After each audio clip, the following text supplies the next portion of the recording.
India has voted in favor of a United Nations resolution that condemns Israeli settlements in Palestine.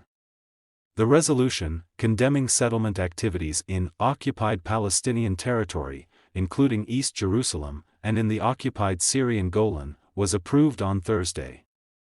Among the 7 countries that opposed it are the United States and Canada.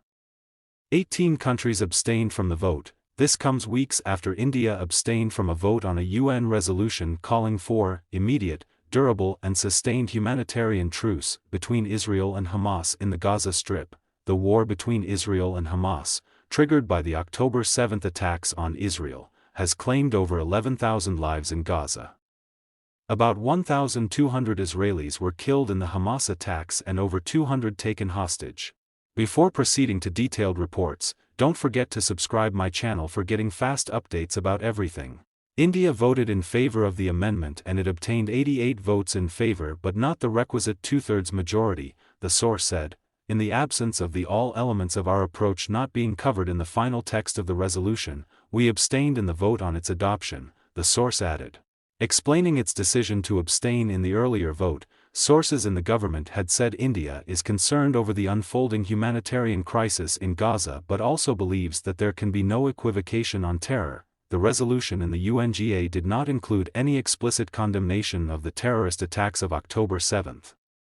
An amendment was moved to include this aspect. Prior to the vote on the main resolution, a source told news agency PTI. Government sources said New Delhi's decision on the resolution was guided by its steadfast and consistent position on the issue, and its explanation of vote reiterated this comprehensively and holistically, referring to the attacks on Israel by Hamas. The sources said there can be no equivocation on terror.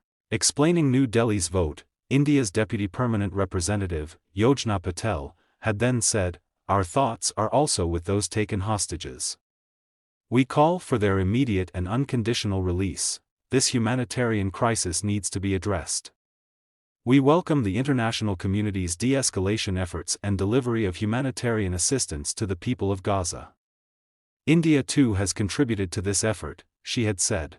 India has always supported a negotiated 2-state solution to the Israel-Palestine issue leading to the establishment of a sovereign, independent and viable state of Palestine living within secure and recognized borders, side by side in peace with Israel, she had said. Soon after the October 7 attacks, Prime Minister Narendra Modi had described the Hamas strike as a terrorist action. The government's unequivocal support for Tel Aviv, with no mention of Palestine, has turned into a more balanced response to the crisis as the war's human cost climbs. In later statements on the issue, the Ministry of External Affairs has said it had always advocated direct negotiations towards establishing a sovereign, independent, and viable state of Palestine.